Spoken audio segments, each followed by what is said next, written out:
Bonjour. Euh, la parole que j'aimerais bien partager est aujourd'hui sera l'Évangile de Luc, chapitre 17, du verset 20 au 21. On va lire le texte d'aujourd'hui. Les pharisiens demandèrent à Jésus quand viendrait le royaume de Dieu. Il leur répondit, le royaume de Dieu ne vient pas de manière à frapper les regards. On ne dira point, il est ici ou il est là, car voici, le royaume de Dieu est au milieu de vous. Prions Dieu avant de recevoir la parole de Dieu. Merci Seigneur. Merci Seigneur de nous avoir accordé ce moment précieux pour écouter ta parole, Seigneur. Seigneur, donne-nous la sagesse afin que nous puissions bien comprendre ta parole et ta volonté, Seigneur. Seigneur, nous te confions ce moment précieux. Je te prie au nom de Jésus-Christ. Amen. Amen. Si nous sommes chrétiens et que si nous croyons en Jésus-Christ, nous croyons aussi à l'existence du royaume des cieux. Il est tout à fait normal que nous croyions que le royaume de Dieu existe réellement. Et encore que, il faut aussi croire que le royaume de Dieu est éternel. Ça veut dire donc qu'une fois que nous irons dans le royaume des cieux, dans le royaume de Dieu, après la mort, nous y demeurerons éternellement, non pas temporairement. Nous n'allons pas y vivre quelque temps, non. Une fois que nous allons entrer dans le royaume de Dieu, nous y vivrons pour l'éternité. Et encore, on ne sait pas encore, mais il faut qu'on croie que le royaume de Dieu est un lieu extraordinaire. C'est vraiment un lieu que nous avons jamais connu sur la terre. Le royaume des cieux devrait être magnifique et ce sera vraiment au-delà de nous pourrions exprimer avec nos propres mots. Et en même temps, euh, il serait important de savoir que le royaume des cieux n'est pas uniquement un endroit où nous irons après la mort. Et parce que nous pouvons très bien déjà vivre ce royaume de Dieu dans notre vie terrestre. Ce n'est pas un lieu privé après la mort. C'est que le royaume de Dieu est déjà présent dans notre vie. C'est sur quoi j'aimerais bien partager la parole d'aujourd'hui. En fait, en lisant la Bible, comme je viens de mentionner, il y a deux termes qui apparaissent. Le royaume de Dieu et le royaume des cieux.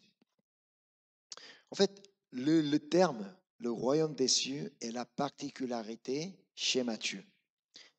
Uniquement chez Matthieu, on peut constater, on peut observer le terme, le royaume des cieux.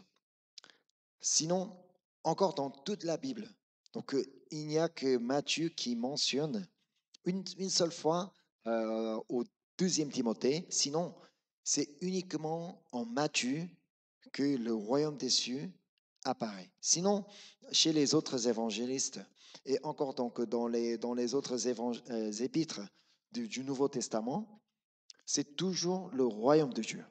Alors donc, c'est la particularité de Matthieu de dire le royaume des cieux. Alors on peut poser la question, mais pourquoi? Pourquoi seul Matthieu, il a dû choisir un autre mot que les autres auteurs du Nouveau Testament? La réponse est assez simple. C'est parce que l'évangile de Matthieu a été destiné aux Juifs. Chaque évangile a différents destinataires. En fait, pour Matthieu, ça a été les Juifs. Chez les Juifs, surtout à l'époque de Jésus, on n'aimait pas mentionner le nom de Dieu parce qu'on est indigne. On n'est pas digne d'appeler le nom de Dieu Adonai, Elohim. C'est pourquoi pour ne pas déranger, pour ne pas gêner les lecteurs juifs, il a utilisé le terme le royaume des cieux à la place du royaume de Dieu. Peu importe. Donc le royaume de Dieu ou le royaume des cieux sont exactement les mêmes mots. Euh, alors, on va poser une autre question. Alors, qu'est-ce que le royaume de Dieu pour vous? Qu'est-ce que le royaume des cieux pour vous? Que pensez-vous quand vous entendez le royaume de Dieu? Peut-être certains vont penser, le royaume de Dieu est un endroit où nous irons après la mort. Donc si nous croyons en Jésus, si nous sommes sauvés, donc nous irons au royaume de Dieu après la mort. Oui, c'est vrai, nous allons y aller. Parce que après la mort, il n'y a que deux destinations. Après la mort, notre esprit quittera notre corps et notre esprit ira soit au royaume de Dieu, soit à l'enfer. Il n'y a que deux destinations. Il n'y a pas d'autre destination. C'est clair. C'est pourquoi donc en évangile de Luc, on peut voir donc un parabole de Jésus par lequel il parle d'un pauvre et un riche. Le pauvre était nommé Lazare. Le riche, il menait une vie joyeuse et brillante. Par contre, le pauvre, il était pas seulement pauvre, et encore, il était couvert d'ulcères. Il avait une maladie. Et un jour, tous les deux, ils meurent. Mais ce qu'on peut comprendre, c'est qu'ici, ce n'est pas parce qu'on est super riche et parce qu'on menait une vie joyeuse ou brillante qu'on ne meurt pas. Tout le monde meurt. C'est vrai, donc le riche est mort et le pauvre est mort aussi. En fait, mais l'un d'entre eux est allé au royaume de Dieu, mais l'autre est allé à l'enfer. Nous allons regarder donc ces paraboles de Jésus, Luc chapitre 16, versets 22 et 23. Le pauvre mourut et il fut porté par les anges dans le sein d'Abraham. Le sein d'Abraham, ça veut dire donc que c'est le royaume de Dieu. C'est là où Abraham est là. Le riche mourut aussi et il fut enseveli dans les séjours des morts. Il leva les yeux et tandis qu'il était en proie au tourment, il vit de loin Abraham et Lazare dans son sein. De même, tous connaîtront, tout le monde connaîtront le même schéma après la mort. Aller soit au royaume de Dieu où il y a Abraham, Moïse, ou tous les grands personnages de Bible, encore donc tous les chrétiens, tous ceux qui croyaient vraiment en Jésus, ou bien au séjour des morts pour ceux qui n'ont pas cru en Jésus-Christ. Moi, personnellement, j'aimerais que tous ceux qui écoutent ces prédications puissent aller au royaume de Dieu après la mort. Et j'aimerais que nous puissions nous retrouver au royaume des cieux tous ensemble. En fait, mais si nous regardons donc le texte aujourd'hui, d'après la parole de Jésus, on peut comprendre que, encore une fois, que le royaume des cieux n'est pas un monde privé après la mort, mais que le royaume de Dieu est, est la réalité, et le royaume de Dieu, il est déjà la réalité de notre vie. On va regarder donc pourquoi, donc d'après la parole de Jésus. C'est donc Luc chapitre 17, verset 21. On ne dira point, il est ici ou il est là, car voici, le royaume de Dieu est au milieu de vous. Regardons encore une fois ce que Jésus a dit. Voici, car voici, le royaume de Dieu est au milieu de vous. Qu'est-ce qu'il voulait dire par là? Jésus, il a voulu faire comprendre que le royaume de Dieu n'est pas un endroit privé après la mort, et un endroit où nous irons simplement après la mort, mais que ce royaume de Dieu est déjà au milieu d'eux. ce royaume de Dieu était déjà présent à tous ceux qui écoutaient la parole de Jésus. Mais malheureusement, personne ne savait, n'avait compris l'intention de Jésus. Donc, personne ne comprenait exactement ce que Jésus voulait faire comprendre. Donc, Jésus. Mais c'est pourquoi donc, il a été tellement précis. Car voici, le royaume de Dieu est au milieu de vous. En disant cela, que Jésus, il a voulu faire comprendre que le royaume de Dieu n'est pas ailleurs. Le royaume de Dieu est moi-même. C'est ce que Jésus a voulu faire transmettre le message, comme message. En fait, la preuve est dans la Bible. Donc la preuve que Jésus est le royaume de Dieu est dans la Bible. Car dans l'Ancien Testament, avant la venue de Jésus-Christ, on ne parle pas de royaume de Dieu ni le royaume des cieux. On ne parle pas. On ne mentionne pas donc ces mots. Mais c'est un terme apparu depuis la venue de Jésus. Vous connaîtrez certainement le cri de Jean-Baptiste dans le désert. Matthieu 3:2. Il disait, repentez-vous, car le royaume des cieux est proche. Là, il dit que le royaume des cieux est proche. En fait, il voulait dire que le royaume des cieux, celui qui est royaume des cieux, était en train d'approcher de lui. Alors, pendant qu'il baptisait, pendant qu'il transmettait ce message, il y a une personne qui arrive. Voici la personne qui est arrivée. Matthieu 3:13. Alors, Jésus vint de la Galilée au Jourdain vers Jean pour être baptisé par lui. C'est Jésus qui est venu, c'est Jésus qui s'est approché de Jean. Alors, qu'est-ce que ça veut dire? Ça veut dire que il parlait de Jésus, que Jésus était le royaume des cieux. Peut-être donc nous en lisant donc le cri de Jean-Baptiste, donc pour nous qui vivons donc cette période, cette époque-là, nous pouvons penser donc au dernier temps, donc la fin du monde, donc au jour de l'avènement. Car nous savons que Jésus est déjà venu il y a 2000 ans et nous savons que Jésus est mort et qu'il est ressuscité et qu'il est monté dans les cieux. Et nous savons très bien donc ce qu'il avait dit en Marc 13, 26. Alors on verra le Fils de l'homme venant sur les nuées avec une grande puissance et avec gloire. Qu'est-ce que ça veut dire? Donc Jésus, il parlait de son avènement, de son retour. Ce jour de l'avènement est la fin du monde. C'est ce que la Bible dit clairement.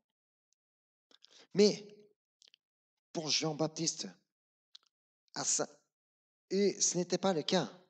Parce que au moment où Jean-Baptiste criait, donc transmettait ce message-là, Jésus allait à peine commencer son ministère. Jésus était encore en vie. Jésus était encore là. Il était parti nulle part. Alors donc, sans qu'il est parti, on ne peut pas parler déjà du retour. Donc, ce que Jean-Baptiste voulait parler comme royaume des cieux n'est pas le jour de l'avènement. C'est vraiment Jésus lui-même qui l'a voulu faire comprendre. Mais malheureusement, personne ne comprenait ce qu'il voulait vraiment dire Jean-Baptiste, ni ce que Jésus enseignait sur le royaume des cieux. C'est pourquoi donc les pharisiens, ils ont posé la question à Jésus. Donc on revient au texte d'aujourd'hui, verset 20. Les pharisiens demandèrent à Jésus quand il viendrait le royaume de Dieu. Les pharisiens sont venus demander à Jésus quand viendrait le royaume de Dieu. Parce que Jésus a mentionné à plusieurs reprises ce terme, le royaume de Dieu, pour les pharisiens. Eux, ils pensaient que ce royaume de Dieu s'agissait d'un un pays avec le gouvernement. Parce qu'à l'époque, ils étaient donc sous l'Empire romain. Ils voulaient retrouver donc leur propre État, leur propre gouvernement. Ils attendaient le Messie donc, qui pourra délivrer son peuple depuis donc, la domination des Romains. Alors, Jésus a expliqué très clairement à ceux qui ne comprenaient pas ce que signifiait le royaume de Dieu. Il a dit, le royaume de Dieu ne vient pas de manière frapper les regards. Écoutez les gars, ça ne passera pas comme vous imaginez. Vous pensez peut-être qu'il y aura quelqu'un qui viendra donc pour délivrer le peuple juif à partir des forces romaines. Non, non, donc il va faire retrouver, il va faire restaurer donc l'État, le pays d'Israël. Non, ça ne passera pas comme ça. Le royaume de Dieu, la restauration du pays n'est pas important, le point plus important pour vous. Le plus important, c'est la restauration de votre esprit. Il faut d'abord que le royaume de Dieu vienne en vous. C'est ce que Jésus a voulu faire transmettre comme message. C'est pourquoi donc il a ajouté que le royaume de Dieu est déjà au milieu de vous. Où cherchez-vous le royaume de Dieu? Le royaume de Dieu n'est pas ailleurs. Le royaume de Dieu est au milieu de vous. Il est là, il est présent ici. C'est ce que Jésus a expliqué.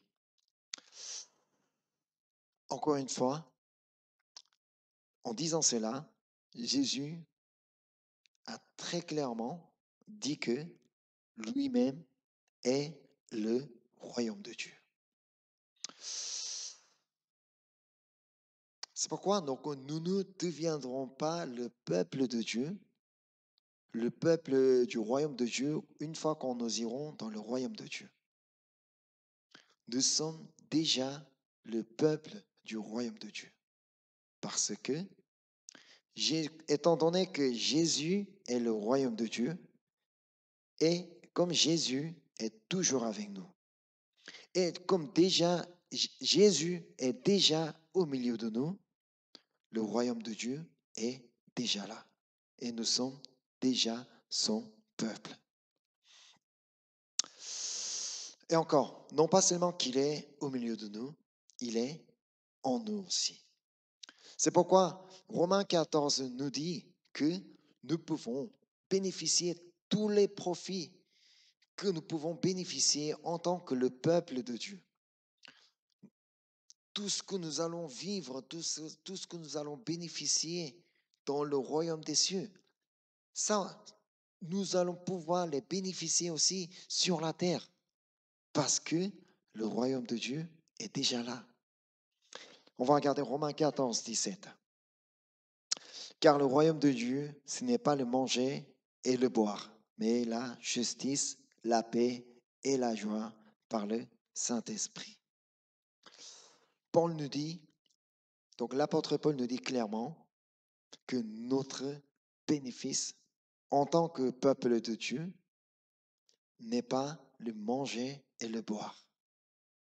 Ça veut dire donc que quand le royaume de Dieu vient, il ne fera pas vivre avec plein de nourriture et avec des bonnes choses, avec de la richesse. Non. En tant que le peuple de Dieu, ce que nous pouvons bénéficier, ce que nous pouvons jouir, sont les trois choses. C'est la justice, la paix et la joie par le Saint-Esprit. Cela signifie que si nous pouvons déjà jouir la justice, la paix et la joie, ça veut dire nous sommes déjà dans le royaume de Dieu. Nous vivons déjà dans le royaume de Dieu.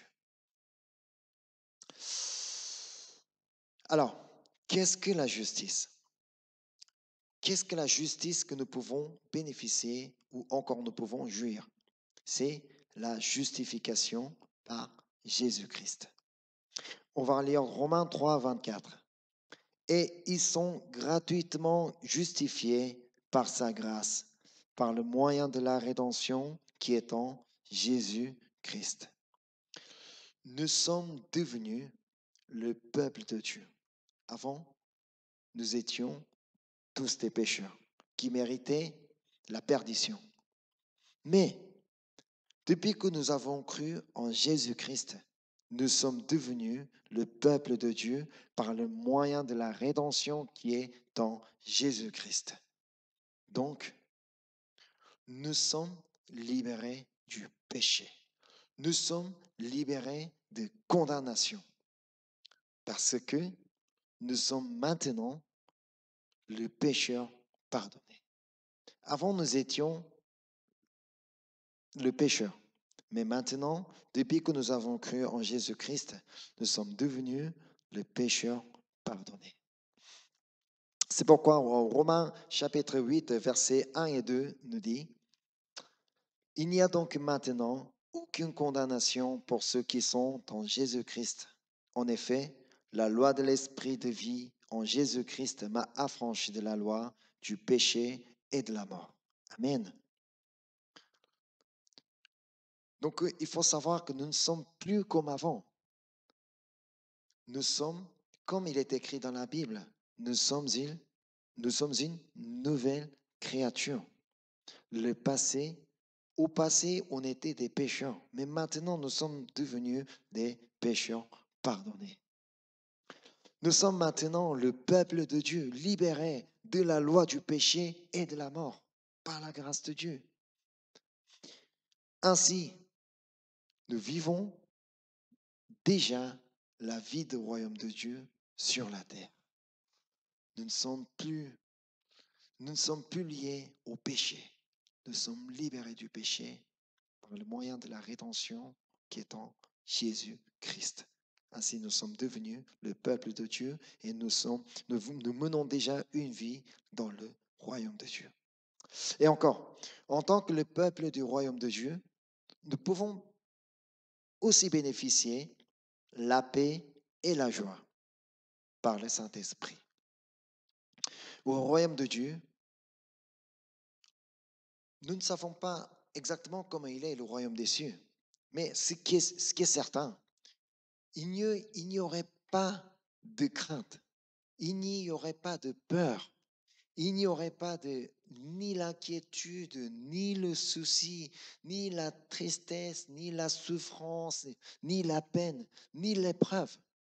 Il n'y aurait aucune des choses négatives. S'il y en a, s'il y a la tristesse ou des inquiétudes, ce ne serait pas le royaume des cieux. En fait, mes enfants, ils aiment beaucoup que je leur raconte des histoires. Donc, en fait, vraiment des histoires que j'ai inventées moi-même. Et ils aiment beaucoup d'écouter des histoires que j'ai inventées, donc comme une blague. Et ils m'en demandent chaque jour.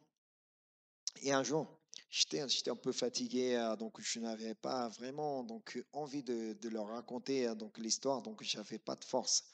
Mais ils m'ont tellement supplié, papa, s'il te plaît, raconte-moi une histoire, et raconte-moi une histoire. Et je leur ai dit, bon d'accord, je vous raconte une dernière histoire. Et à partir de maintenant, pendant 100 ans, vous n'aurez pas d'histoire. OK? Et là, c'est là que mon fils m'a répondu que non, papa, dans 100 ans, on n'est plus en vie, donc on sera déjà mort. Et je leur ai dit, oh bon, bah, c'est pas grave, donc je te raconterai ça donc, dans le royaume des cieux. On aura largement le temps de raconter des histoires. Et mon fils m'a répondu encore, non, papa, dans le royaume des cieux, tu n'auras pas le temps de me raconter des histoires. Mais pourquoi? Pourquoi j'aurai pas le temps? Et tu sais, parce que tu vas passer toute la journée à chanter des louanges. Et là que je me suis dit, ah oui, c'est vrai. dans le royaume de Dieu. On va passer toute la journée à chanter des louanges, à prier Dieu, à glorifier Dieu. On se réjouira, il y aura la paix, l'action de grâce, tout ce qui est bien, tout ce qui est bon est dans le royaume de Dieu. Alors, si dans le royaume de Dieu, dans le royaume des cieux, il y a tant de bonnes choses, comme je vous ai dit déjà, tant que le royaume de Dieu est déjà là au milieu de nous, cela signifie que nous pouvons déjà bénéficier tous ces joies, toute cette allégresse et la paix que Dieu nous donne. Nous pouvons déjà en bénéficier ici dans le monde. Encore, notre Jésus, il est le roi de paix, roi de la paix. Donc, et il nous a promis en Jean 14, 27, je vous laisse la paix, je vous donne ma paix. Je ne vous donne pas comme le monde donne, que votre cœur ne se trouble point et ne s'alarme point. Amen. La paix que Jésus nous donne n'est même pas comparable avec la paix que le monde peut nous donner. Parce que la paix de Jésus est la paix du royaume des cieux. Donc, ça n'a rien à voir avec la paix du monde.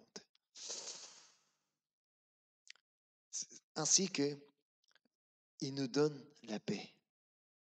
Donc, grâce à la paix qu'il nous donne, on peut être en paix. Mais encore, il faut qu'on sache que nous vivons déjà dans un milieu qui ressemble à celui du royaume des cieux. Qu'est-ce que ça veut dire? Par rapport aux chrétiens qui vivent dans des pays musulmans où il y a des sévères persécutions, par rapport à eux, nous vivons déjà dans un monde comme un paradis.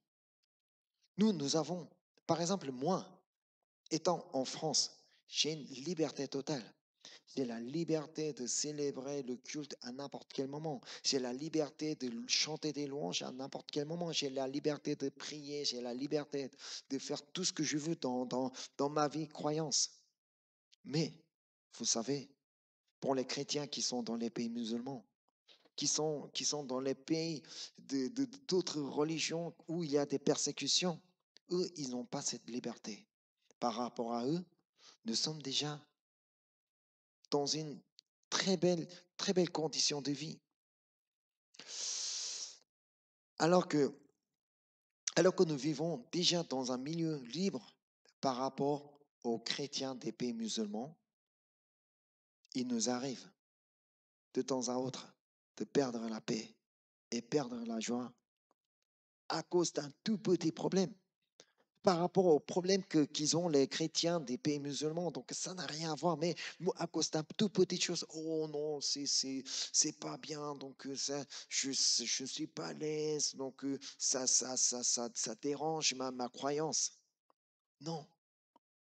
Moi, personnellement, moi je sais que j'ai même pas le droit de le dire face aux chrétiens qui vivent avec des persécutions. Ces semaines, j'ai eu l'occasion d'écouter un témoignage d'une sœur iranienne qui a dû quitter son pays à cause de sa croyance, donc parce qu'elle était chrétienne. Elle a subi beaucoup de persécutions. C'est pourquoi donc elle est venue maintenant installée en France. D'après ce qu'elle a raconté, ça a été extrêmement difficile d'être chrétienne en Iran. En Iran, il faut vraiment être prêt à mourir pour croire en Jésus. Son église a été fermée en force. C'est pourquoi elle et toute sa famille a été arrêtés par la police. Ils ont été interrogés par la police. C'est ce qui arrivait très souvent chez elle. Et un jour, Elle a eu un accident de voiture donc, parce qu'elle a été percutée donc, par une voiture. Et le soir même, une personne inconnue lui a appelé pour dire que, et toi, cette fois, c'était le côté du passager, mais la prochaine fois, ce sera du côté conducteur. Donc, fais gaffe. Elle a été menacée de mort parce, tout simplement parce qu'elle est chrétienne. Ainsi, elle a été menacée plusieurs fois, elle a été agressée, elle a été arrêtée, elle a été interrogée plusieurs fois parce que elle devait coopérer avec la police. Elle devait abandonner sa foi. Elle devait redevenir donc musulmane comme tous les Iraniens. Et comme elle refusait, elle devait voir comment sa maman est torturée. Elle devait encore observer comment les autres chrétiens sont torturés juste avant, devant ses yeux. Elle voyait les gens couler du sang, donc ils criaient, ils ont été fouettés, ils ont été sévèrement torturés. Et encore un jour, elle a été arrêtée à nouveau, et cette fois-ci, elle a été emprisonnée. Mais personne ne savait qu'elle a été emprisonnée. Ni sa famille, ni ses proches. Personne ne savait qu'elle a été emprisonnée. C'est pourquoi donc dans la prison, elle a prié Dieu. Seigneur, personne ne sait que je suis dans la prison. Cela veut dire que personne ne peut m'aider, personne ne peut prier pour moi. Pendant qu'elle priait, Dieu lui a révélé une vision.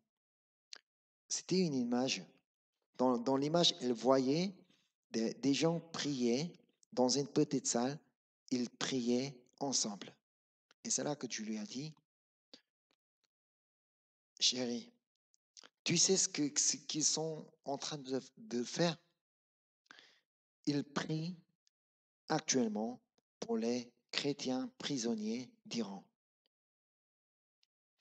Ils ne savent pas qui tu es. Ils ne savent pas où tu es. Ils ne savent même pas ton nom. Mais je vais utiliser leur prière pour t'aider. Car moi, je sais qui tu es. Car moi, je sais où tu es. Car moi, je sais quel est ton nom. Je vais continuer à utiliser leur prière.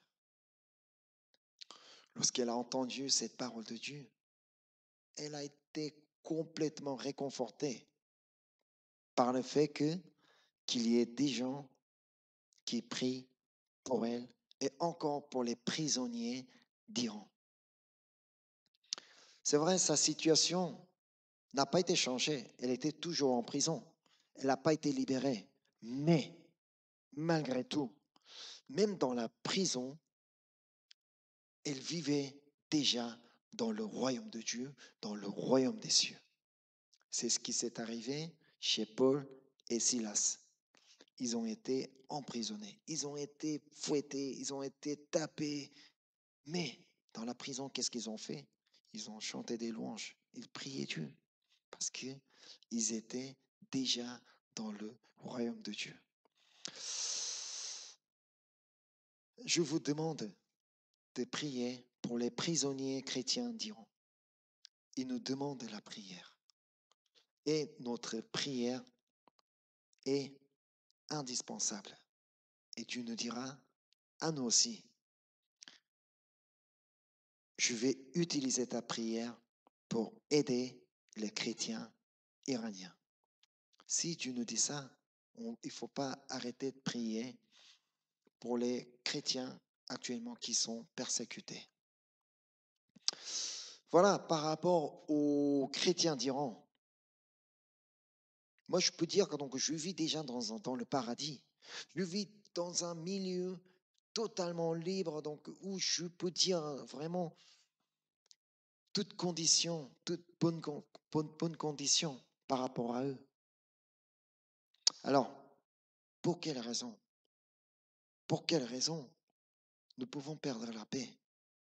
Quand nous pensons aux chrétiens persécutés, comment je pourrais perdre la paix pour un tout petit problème? Comment je pourrais perdre la joie? Jésus, qui est avec les chrétiens d'Iran, les chrétiens d'Iraniens, il est avec nous également. Il est au milieu de nous. Il est au milieu de notre famille. Il est au milieu de notre maison. Il est au milieu de notre école. Il est au milieu de notre société. Il est au milieu de ma chambre. Il est avec nous. Cela signifie que je suis avec le royaume des cieux et je vis déjà une vie de royaume de Dieu. Amen. C'est pourquoi rappelons-nous ce que Jésus nous a dit au verset 21. On ne dira point, il est ici ou il est là. Il ne faut pas chercher ailleurs. Car voici, le royaume de Dieu est au milieu de vous. Amen. Le royaume de Dieu est déjà là.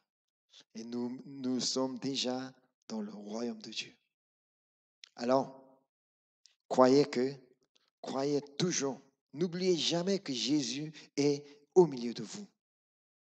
Croyez qu'il est là et qu'il est lui-même le royaume de Dieu.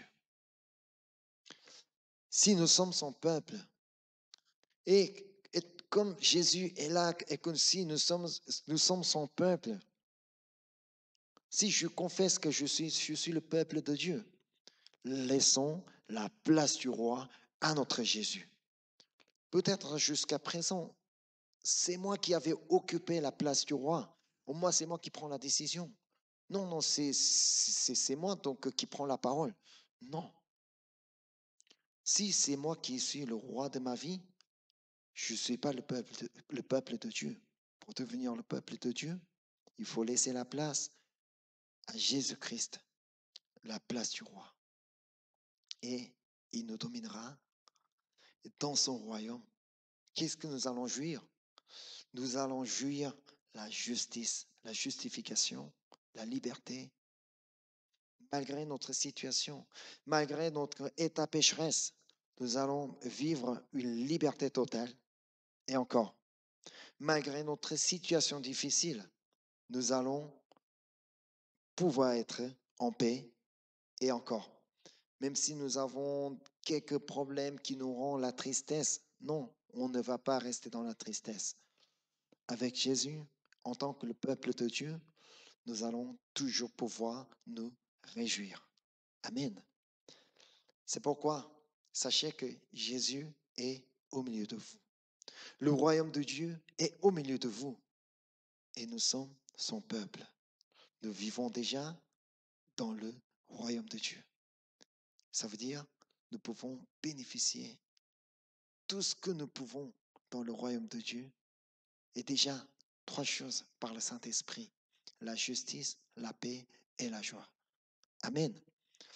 Prions Dieu pour. Merci Seigneur de nous avoir accordé encore ce moment précieux.